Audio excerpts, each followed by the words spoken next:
Assalamualaikum, saya Ratnantika. Untuk Gmaters jangan lupa subscribe, like, dan komen di channel YouTube Gmat. Dan pokoknya share di sosmed kalian semuanya ya. Salam Gmaters, salam satu misteri.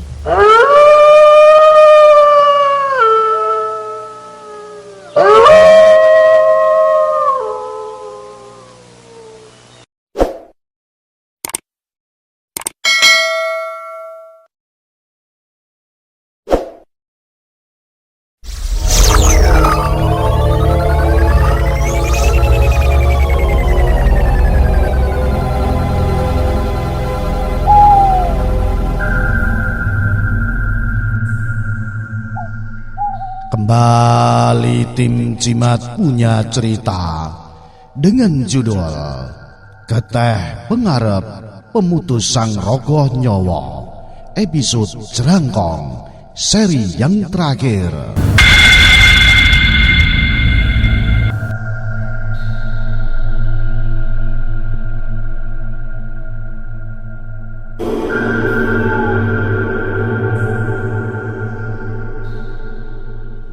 Ini awal yang buruk ini. Satu suara berat dari Mbah Toha membuat Tanto dan Wasis saling pandang. Kedua orang yang mengontrak rumah Sudiro itu, kening keduanya berkerut menatap penuh rasa penasaran pada wajah tua di hadapan mereka. Apa maksudnya, Mbah? Wasis yang tak sabar memberanikan diri bertanya. Mbah Toha sendiri seperti mengacukan ucapan Wasis. Ia tampak fokus memeriksa sekujur tubuh membiru Fandi yang ditemukan Tanto tergeletak di lantai depan kamar. Mbah, hal buruk apa? Yang Mbah Toha masuk itu apa? Kembali Wasis yang dirundung rasa penasaran mengulang pertanyaannya pada Mbah Toha. Sejenak tangan Mbah Toha terhenti dari mengurut kening Fandi. Ia memalingkan wajah sebentar pada Wasis yang terlihat begitu mengharap sebuah jawaban. Oh iki ora kena gawe sembarangan. Akeh cikal pancer sing wis ketandur sak kelilinge. Mula tak saranke golek kontrakan liyane wae le. Jelas Mbah Toha. Apa maneh kancamu iki wis ketemu raja jenggolane kene. Bakal dawa urusane yen tetep nekat mbok teruske manggon ning kene. Sambung Mbah Toha dengan penuh ekspresi kekhawatiran. Ada apa sebenarnya rumah ini, Mbah? Dan siapa yang sudah mencelakai teman saya ini? Saut Wasis yang seperti belum percaya dan mengerti dengan penjelasan Mbah Toha. Maaf, saya tidak bisa menceritakannya, Le. Jawab Mbah Toha sambil berdiri. Lalu bagaimana dengan keadaan teman saya ini, Mbah? Yang dari tadi Tanto hanya diam bertanya. Mbah Toha terdiam sebentar. Matanya kembali menatap tubuh lemah Fandi yang sudah tertutup selimut, menyiratkan keprihatinan tersendiri yang mendalam dengan apa yang sudah menimpa pada diri Fandi. Temanmu tersandra sukmanya, dan hanya sang pewaris yang bisa mengembalikan kebadalnya. Jawab Mbah Toha seraya menarik nafas panjang. Sang pewaris, apakah Sanjaya yang Mbah maksud? Tanya Tanto yang kemudian dijawab anggukan kepala oleh Mbah Toha. Kalau begitu saya akan meminta tolong pada Sanjaya, Mbah. Kebetulan saya juga mengenalnya. Saut Tanto penuh antusias. Bukan hanya Mas Sanjaya saja, tapi juga ibunya. Sebab ini ada kaitan erat dengan masa lalu Nduk Wuri. Terang Mbah Toha membuat Tanto terdiam. Biar saya saja yang menemui Mas Sanjaya dan ibunya. Kalian jaga saja teman kalian ini. Dan satu lagi, jangan pernah menyentuh atau bahkan membuka kamar paling ujung belakang. Tegas suara Mbah Toha berpesan setelah menyanggupi untuk menemui sang pewaris Sanjaya. Sepeninggal Mbah Toha, Wasis yang seperti tak percaya akan semua cerita tentang rumah itu menarik paksa Tanto ke belakang. Tak ada penolakan saat itu dari Tanto. Namun ketika Wasis berhenti tepat di depan pintu kamar ujung, Tanto sedikit terhenyak mundur.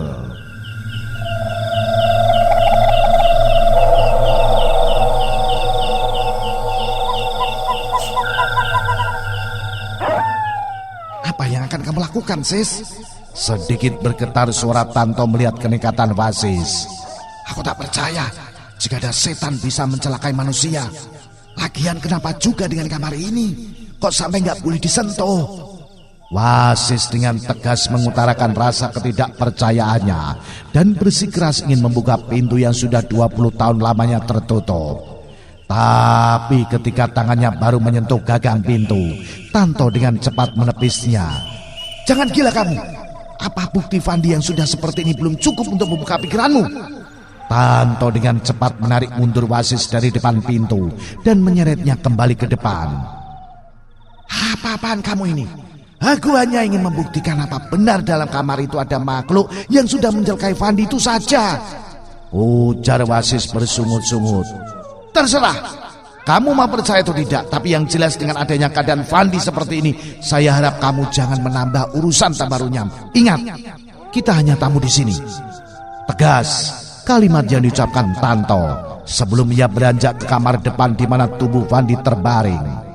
Tak berapa lama Tanto kembali ke depan sambil menenteng tas hitam.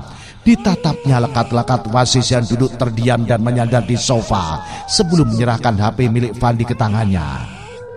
Saya akan melapor ke kantor dan sekalian survei lapangan. Tolong kamu jaga Fandi dan ini HP Fandi. Kalau sewaktu-waktu nanti istri atau keluarganya ada yang nelpon, kamu angkat. Tapi ingat, jangan kamu katakan keadaan Fandi yang sebenarnya.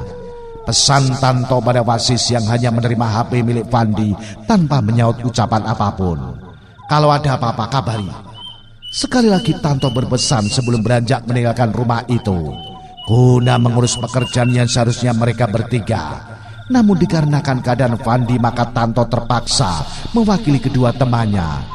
Di samping dirinya sebagai seorang pelaksana lapangan sekaligus penyuluh, Tanto juga terhitung orang paling lama dibanding kedua temannya di sebuah perusahaan penanaman kabel dan proyek tower.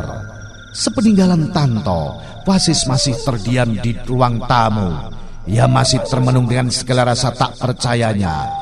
Tapi ketika mengingat ucapan-ucapan Tanto, ia mengendurkan saraf penasaran yang mengencang bila mengingat dengan apa yang ia dengar tentang rumah itu.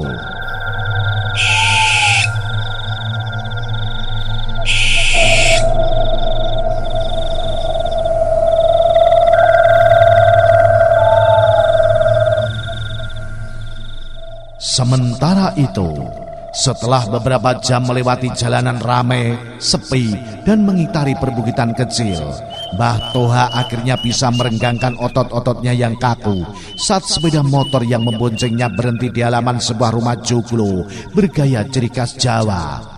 Rumah yang dipenuhi dengan lekukan dan ukiran indah bernuansa keraton menggambarkan jika sang pemilik rumah adalah orang yang menjunjung tinggi nilai budaya dan tradisi begitu kuat.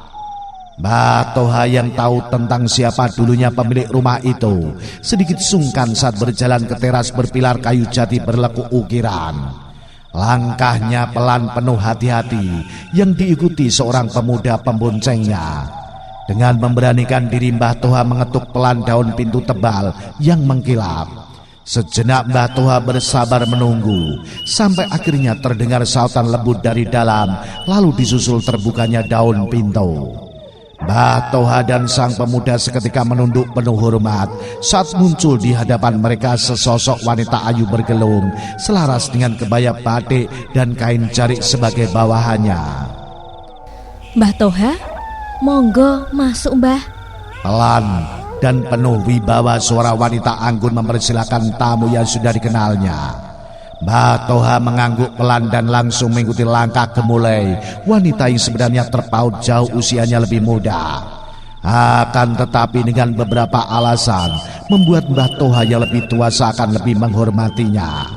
Sepertinya ada hal yang sangat penting sampai Mbah Toha menyempatkan diri datang ke sini. Ucap sang wanita setelah berbasa-basi sebentar, seraya menuangkan air teh ke dalam 2 cangkir yang disuguhkan untuk Mbah Toha dan pengantarnya. Benar Nyai, ini ada kaitannya dengan 3 orang yang menempati rumah Prabon di sana, jawab Mbah Toha setelah sedikit meneguk teh yang disuguhkan. Sosok wanita yang tak lain adalah Wuri, mengernyitkan keningnya dan sebentar kemudian berubah menegang. kala Mbah Toha mulai menceritakan semua kejadian yang menimpa Fandi. Beberapa kali Wuri menarik nafas panjang seperti tengah menahan satu beban berat dalam batin saat Mbah Toha menyinggung nama-nama yang ia tahu sebagai penunggu rumah Prabon dan sudah menjadikannya sebagai rumah Jenggolo.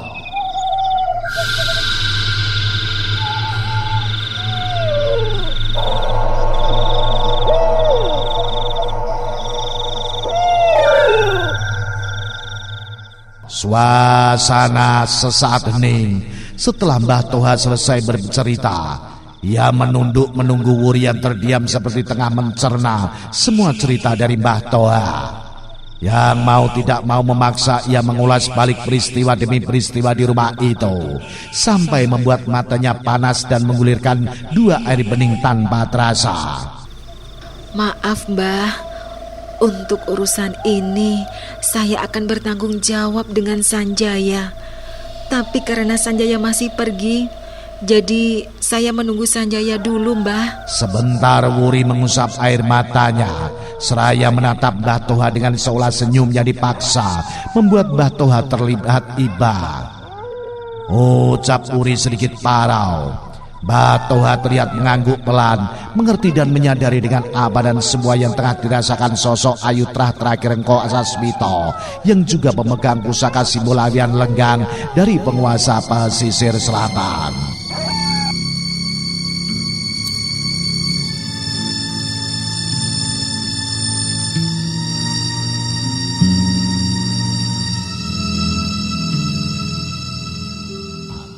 Sementara itu, di kediaman Sudiro, hari beranjak sore, Wasis yang sudah dihinggapi rasa bosan terlihat mondar-mandir.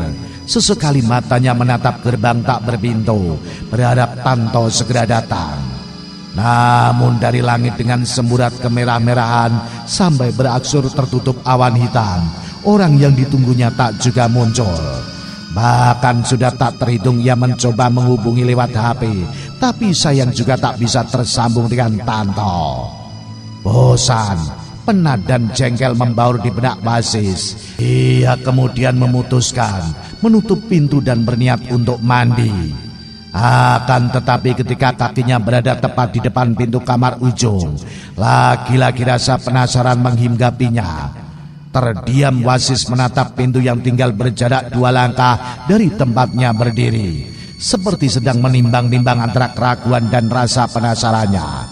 Sampai akhirnya kakinya mantap melangkah mendekati pintu yang terdapat ukiran bunga di tengahnya. Perlahan tangan Wasis mendorong gagang kayu yang menempel di daun pintu tak berkunci. Terdengar suara derit pelan saat sedikit demi sedikit pintu terbuka, lalu berganti sunyi saat pintu sudah terbuka lebar. Wasis tertegun, menatap ruang kamar yang gelap dan berhawa lembab. Tak ada apapun yang bisa dilihat dari matanya, namun justru membuat Wasis semakin diburu rasa penasaran.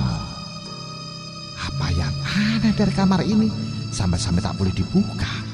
Umam Wasis sembari melangkah masuk ke dalam kamar.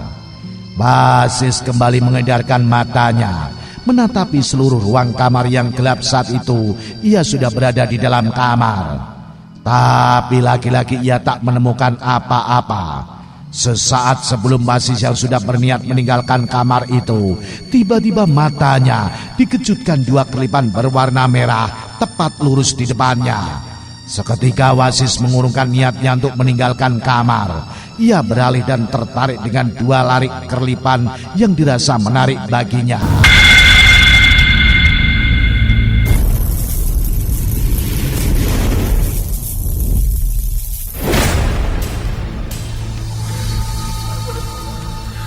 Setapak demi setapak Wasis lalui sambil terus menatapi 2 larik merah yang dirasanya begitu dekat, tanpa disadari jika keganjilan sudah terjadi. Wasis terus melangkah menembus gelap ruang yang ia lalui, sampai ketika kakinya mulai merasakan lantai teramat dingin. Di saat itulah baru ia merasakan keanehan. Wajah Wasis mendadak pucat saat menyadari ada hal yang tak masuk akal. di mana ia awal memasuki sebuah kamar yang hanya berukuran 2x3, tapi kini dirinya seperti menyusuri lorong-lorong gelap tanpa ujung. Wasis benar-benar panik, tangannya meraba-raba seperti ingin memastikan. Namun hanya dingin lembab yang tersentuh jarinya membuat ketakutannya mencuat setelah yakin jika ia memang berada di suatu tempat yang tak dirinya ketahui. Sebentar Wasis terdiam, mencoba berpikir tenang sembari sesekali berteriak meminta tolong. Tapi teriakan-teriakan Wasis hanya menghasilkan pantulan suaranya sendiri yang menggema. Dengan tubuh gemetar Wasis kembali berjalan menyusuri lorong lembab nan gelap tanpa tahu arah, berharap akan ada jalan baginya untuk bisa keluar. Sampai pada titik di mana tubuhnya terduduk lemas, Wasis dikejutkan dengan suara riuh dari arah depannya. Setitik harapan seketika memancar dari sorot mata Wasis yang kemudian memaksa tubuhnya untuk bangkit, mengayunkan langkah kaki penuh semangat dan berharap bisa segera lepas dari ketakutan yang menderanya. Wajah Wasis sejenak menyirat satu kelegaan ketika menemukan ujung lorong bercahaya terang. Bukan hanya itu, suara riuh yang membuat dirinya bersemangat juga terdengar dari arah ujung lorong, membuatnya yakin jika itu adalah jalan keluar dari lorong menakutkan berawa lembab. Wasis terlihat bisa bernafas lega setelah sampai di ujung lorong dan mendapati tempat terang yang ramai. Ia sempat terduduk dan sebentar membaringkan tubuhnya, melepas rasa takut dan meredam nafasnya yang masih memburu. Namun tak berapa lama setelah Wasis terlihat tenang, mendadak wajahnya kembali menegang ketika hidungnya tiba-tiba mencium bau wangi Kamboja yang teramat menyengat. Buru-buru Wasis bangkit untuk memastikan bau kembang yang ia tahu adalah kembang kuburan. Matanya menatap tempat lapang yang terang dengan banyak manusia berseliweran hilir mudik. Satu persatu Wasis menatap tiap-tiap orang yang berjalan dekat dengan tempatnya berdiri. Lama Wasis terbengong, bingung dengan keadaan di sekelilingnya. Keanehan kembali ia rasakan ketika mengamati seluruh tempat layaknya tanah lapang yang sangat asing baginya. Apalagi saat dengan seksama matanya melihat orang-orang yang berlalu lalang, Wasis semakin merasakan keganjilan.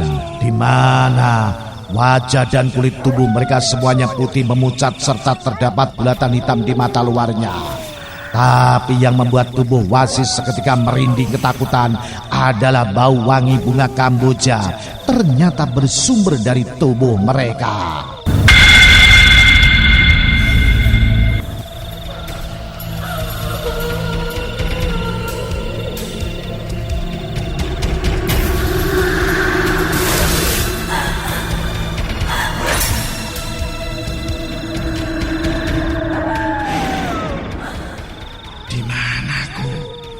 Wasis bergumam dalam hati. Ia benar-benar merasa asing dengan tempat dan setiap sosok yang ada di sekitarnya.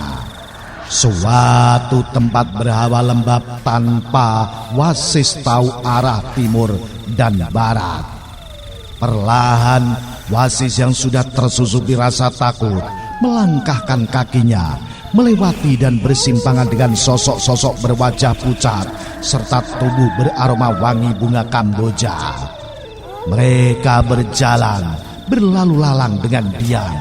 Tatapan mereka kosong, tak memperdulikan kehadiran Wasis. Selangkah demi selangkah Wasis menapaki lantai tanah dingin, berharap akan menemukan jalan ataupun seseorang yang mungkin dikenalnya. Namun sampai beberapa saat lamanya, Wasis tetap tak menemukan apapun yang menjadi harapannya. Wasis baru menghentikan langkahnya sejenak kala melihat sebuah gapura bersusun batu bata merah dengan tinggi 3 kali tubuhnya. Meski merasa aneh, Wasis dengan sisa-sisa keberaniannya tetap meneruskan langkahnya, menjejaki 5 tingkat tangga batu berlumut dan masuk ke dalam gapura. Tapi sebentar kemudian, setelah menuruni dan 2 langkah masuk, tubuh Wasis diam terpaku.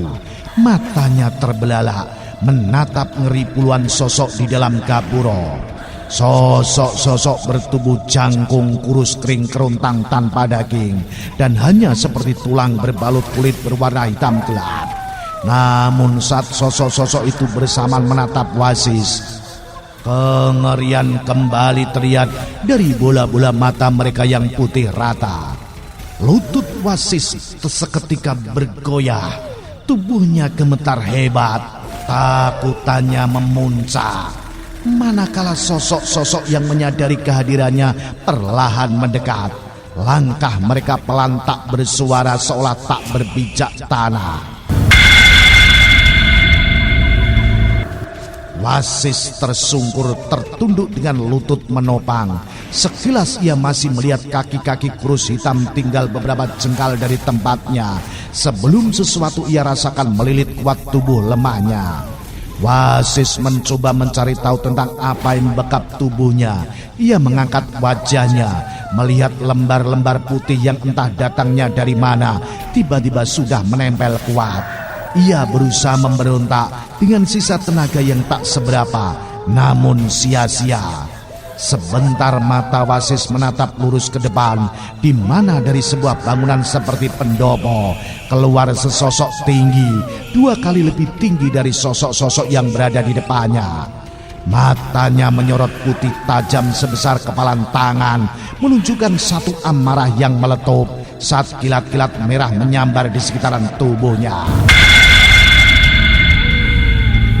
Tubuh Wasis mendadak panas setelah merasakan tamparan lumayan kuat pada bagian kepala belakang, hingga sesaat kemudian membuat kepalanya sangat berat dengan mata melemah meski hanya untuk sekedar mengerjam.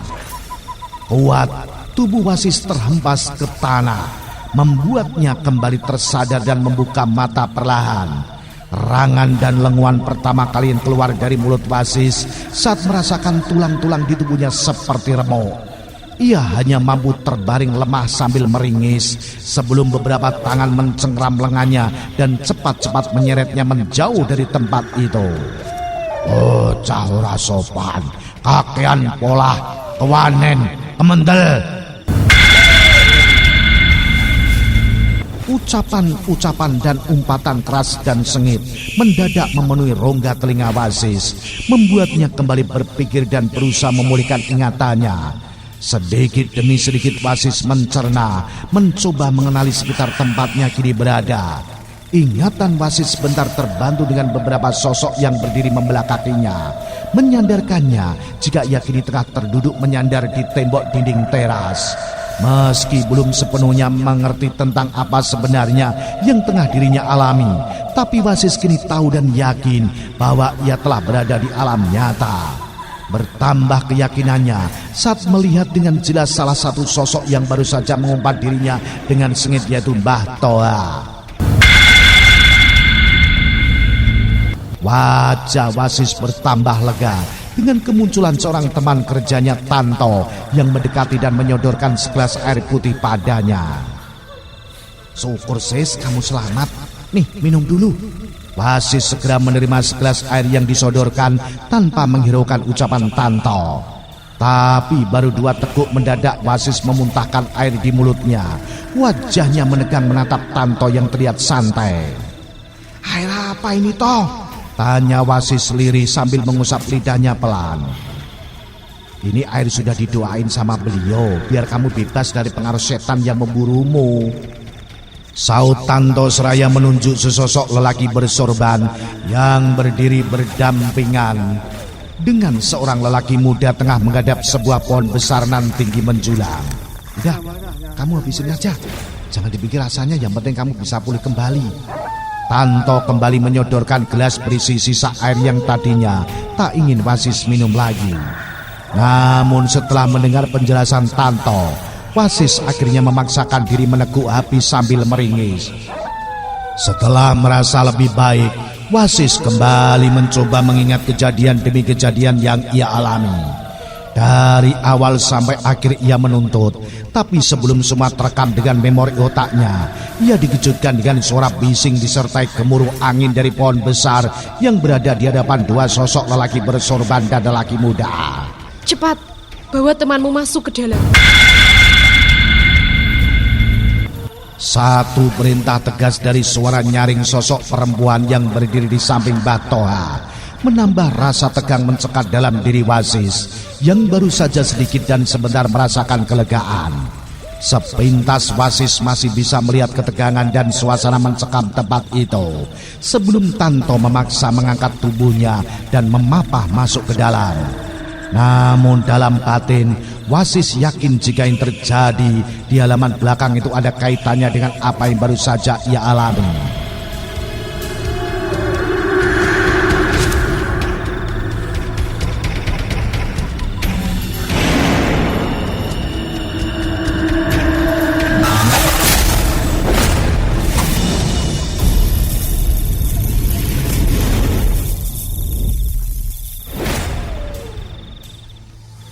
Sekarang jadi urusanmu, Abah akan membantumu dengan doa. Seraut wajah tenang penuh wibawa dengan seolah senyum berkarisma menatap dan menepuk pelan pundak sesosok lelaki muda yang berada di sampingnya.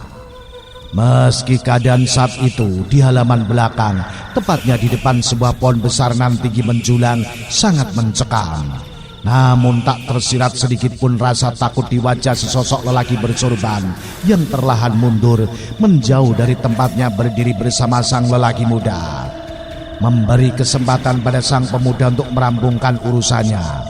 Sang pemuda sendiri hanya mengangguk pelan, menunduk sebentar dan kembali tegak berdiri menghadap pada pohon di depannya. Bersamaan dengan itu dari arah pohon, angin kencang kembali bergemuruh kencang, mengembaskan daun-daun dan ranting kering berguguran ke tanah.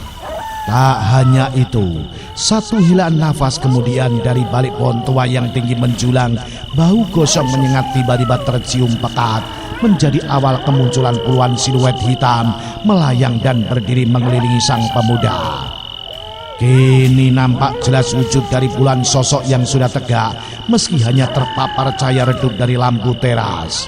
Wujud layaknya tulang belulang tanpa daging, terbungkus kulit hitam. Hanya saja mata sosok-sosok itu tampak putih rata, menyorot tajam pada sang pemuda. Ketegangan terlihat dari wajah sang pemuda, walaupun tak tersirat rasa takut saat dirinya harus berdiri sendiri menghadapi puluhan makhluk mengerikan. Padahal di belakangnya di dalam teras nampak 3 sosok laki-laki dan sesosok perempuan ikut menyaksikan.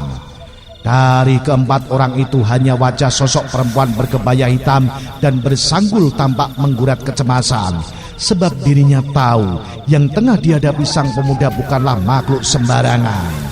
Tapi dirinya juga sadar jika yang mampu memusnahkan makhluk-makhluk tinggi hitam itu adalah sang pemuda, dikarenakan dalam darahnya mengalir darah pancer dari 2 terah besar yang menjadikannya seorang geteh pengarap. Duh Gusti, lindungi dan bantu anakku. Umamnya lirih saat melihat puluhan makhluk tinggi hitam mulai berkelebat mengerumuni sang pemuda. Sang pemuda sendiri yang tak lain Sanjaya terlihat tak bergeming. Ia masih tegak berdiri menyungging senyum sinis meski aura hitam pekat mengelilinginya. Sejenak suara gemeretak panjang mengeluarkan percikan-percikan api, membuat hawa sekitar panas. Suasana semakin mencekam manakala Sanjaya mengeluarkan sebilah keris bergagang kepala naga bermata batu hijau. Riuh ramai sesaat di halaman belakang, di mana kilatan-kilatan hitam saling bertemu, berbenturan menimbulkan suara gemuruh. Angin semakin berembus kencang, menyamarkan pandangan ketika sosok-sosok jangkung menjadi siluet-siluet membentuk gumpalan hitam berkabut, bergulung-gulung mengurung Sanjaya. Tak lama setelahnya hawa panas tiba-tiba begitu kuat menyengat yang disusul satu dentuman keras terdengar saat gumpalan-gumpalan hitam pecah dan memudar menjadi bayang-bayang.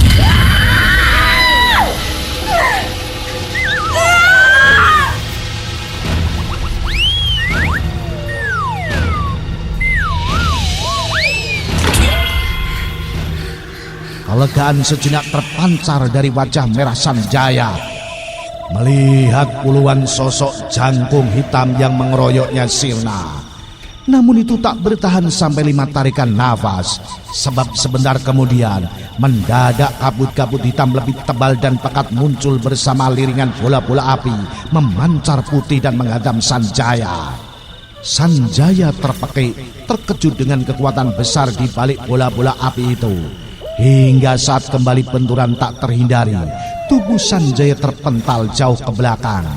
Wajah Sanjaya kini terlihat pucat, matanya nanar menatap gumpalan kabut hitam yang dikelilingi bola api, berubah dalam sekejap menjadi satu sosok hitam yang tingginya 3 kali dirinya.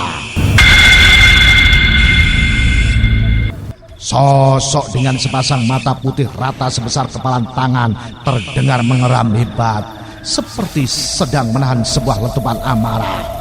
Wahanam, takkan kubiarkan siapapun menghancurkan jenggoloku, termasuk kamu, hai anak manusia. Keras menggelegar, suara bentakan dari sosok yang menatap nyalang pada Sanjaya.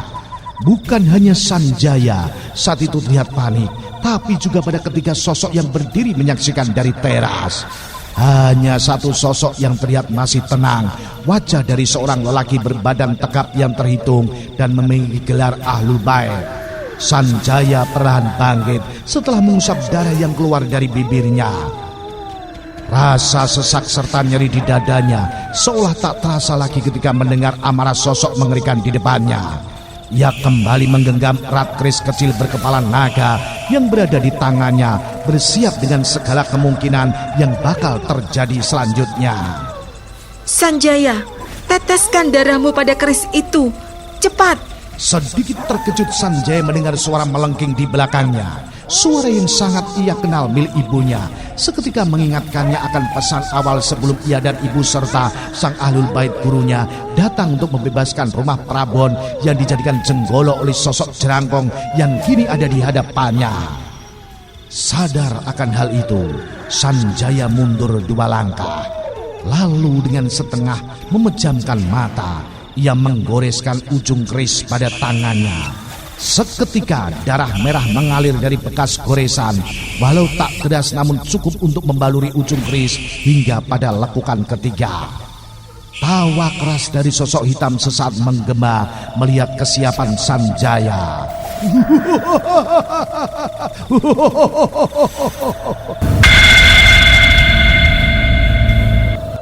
Sanjaya siap dengan sebilah keris kecil awen lenggan yang sejatinya milik ibunya. Tanpa menyadari jika keris yang kini telah terolesi darah dari sang getih pengarep mengandung sebuah kekuatan luar biasa. Dengan diawali bentakan dan teriakan keras, Sanjaya berlari maju ke depan sambil menghunuskan keris. Kilat-kilat kuning keemasan seketika memenuhi dan menerangi tempat sekitar, berasal dari keris lawean lenggan yang disabetkan Sanjaya.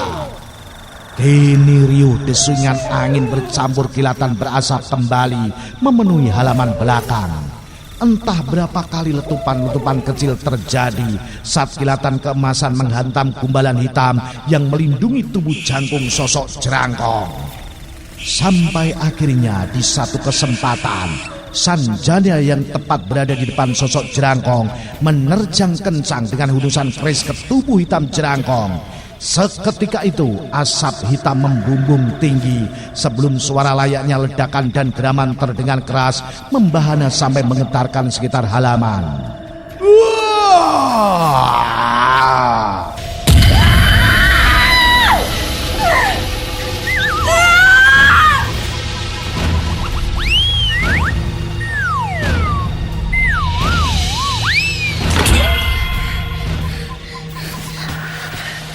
Jeritan tak kalah melengking juga sebentar kemudian menyusul. Saat Wuri, ibu Sanjaya, melihat sang getih pengarep anaknya terpental jauh dan terguling-guling. Saat itu juga Wuri berlari menghampiri Sanjaya. Naluri sebagai seorang ibu seketika tergugah mendapati anaknya terkapar berlumur darah. Tangis Wuri tak mampu terbendung saat mengusap darah yang keluar dan mengalir dari bibir dan hidung Sanjaya. La haula wala quwata illa billah. Sejenak Wuri menolehkan kepalanya, mendengar suara lantunan kalimat suci dari Ahlul Bait yang memang ia percaya sebagai penuntun anaknya. Lenguan juga sebentar terdengar dari Sanjaya yang mencoba bangkit dari pangkuan ibunya. Apa ini sudah berakhir? Lirih suara Sanjaya bertanya. Sudah nak, makhluk itu sudah kembali ke asalnya. Kelegaan seketika memancar dari wajah Sanjaya mendengar jawaban sosok yang sedikit demi sedikit telah menuntunnya keluar dari garis hitam leluhurnya.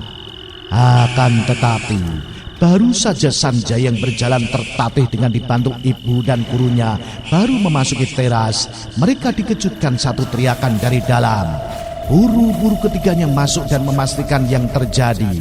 Sesaat ketiganya terhenyak melihat Tanto menangis pilu di samping sebujur tubuh membiru yang tengah dipangku Mbah Toha.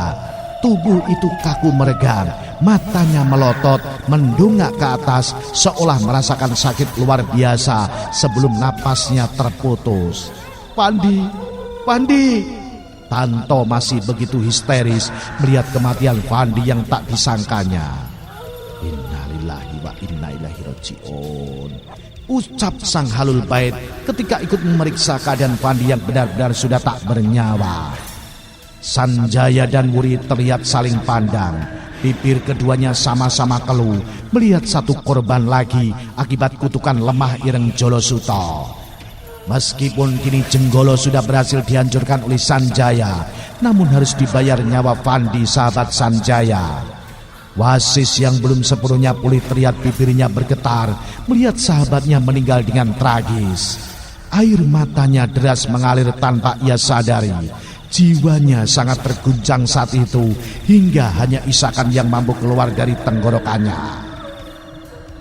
Rupanya iblis itu tak mau melepas dan ikut membawa pergi Sukmana Pandi, ucap Mbah Toha yang baru saja selesai mengatupkan kedua mata Pandi. Untuk sementara kita urus jenazahnya, dan urusan rumah ini tolong kosongkan dulu selama 41 hari. Setelah itu insya Allah saya sendiri yang akan membersihkannya dari aura hitam lainnya.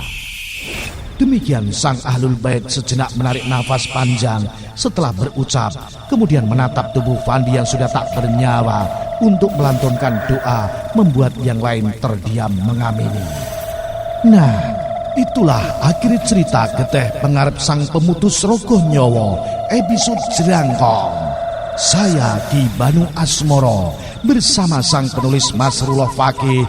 Mohon maaf kalau ada salah kurangnya. Salam Jimatres, salam satu misteri. Au.